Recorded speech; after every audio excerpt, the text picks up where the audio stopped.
I want to pick up a few comments. Scooby Snacks says, wasn't Dan on holiday when Hugh was busted? I think he was. Didn't Dirty Dan dish the dirt, what a lot of D's there, on Phil, and then do a runner on Hugh? I don't know. Holiday in New Zealand. How convenient, Dirty Dan. Well, yes, I mean, how convenient that Mr. Farage, I think, has gone off to Hong Kong. Um, there is a tendency of blowing a whistle and then running away, isn't there? But and then those left behind have to clean up the dirt. Somebody else has pointed out that if Hugh Edwards was a figure of gravity and was lauded for the gravity that he brought to the news, then it makes no sense to be eradicating his content simply because his later exploits have been revealed doesn't diminish his earlier contributions, in the same way as the work of Caravaggio still remains, even though we know that he was a murderer and a criminal. Similarly with Eric Gill or with Rolf Harris. Gary Glitter, of course, didn't really produce anything of substance, but he was for a short while famous, and there are some people who would remember his songs. What somebody does later on in their life should not automatically erase their creativity and their contribution to the wider creativity and the inspiration to others.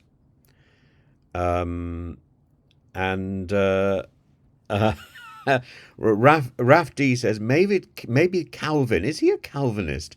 Is Tommy Robinson's brother. Tim, listen to James O'Brien on LBC between 10 a.m. and 1 p.m. He's very clever and highly entertaining. You will approve. I also approve of his book. And I think James O'Brien is one of the great benefits of the wireless. But has anyone seen how Bangladesh is doing right now? It says Unity Spring. I agree. There's a great deal going on in Bangladesh. Bangladesh has been suffering turmoil over the last few weeks. And Stufan says, I agree with the first commenter here. I'm not sure who that is. Many terror attacks in this country from one ideology. Yes.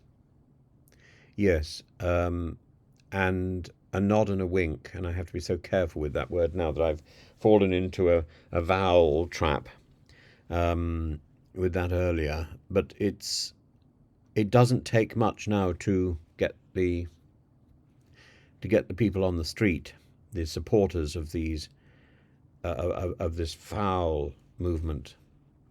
It doesn't require a great deal, and it's now behoven, I think, people like Farage and Tommy Robinson, if they want to do some good, should get on their respective sites and promote peace and promote unity, and stop asking these stupid questions and goading the beast. It's time for them to take responsibility, and the best responsibility they can take is not to do time in prison, but to lead their troops back to recognize their responsibility and their power over this movement, because they have significant power and they can do some good as well as do lots more damage.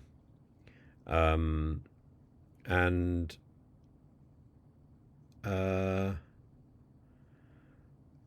Somayadis says, there's nothing new, Professor. This is a regular thing to happen inside Russian prisons. The truth will never be told. Yes, this is about suicide and about death in Russian prisons. The Russian prisons are brutal, and I would never wish anyone to spend time in a Russian prison. But it's the story yesterday of the fellow who starved himself to death because he had set up a YouTube channel that had attracted 5 followers is shocking, utterly, utterly shocking.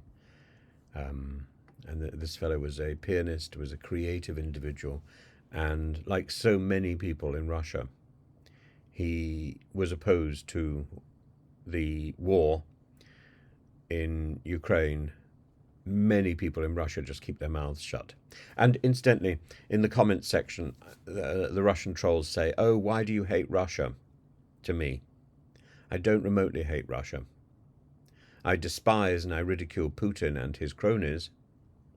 And I'm certainly not alone, by the way, no matter how much the trolls suggested, I'm not alone in thinking that Putin is dead and that he died in October, and is kept in a fridge.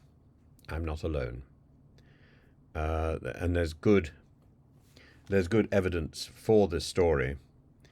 And indeed, the person who promoted the story in the first place is considered a very worthy source.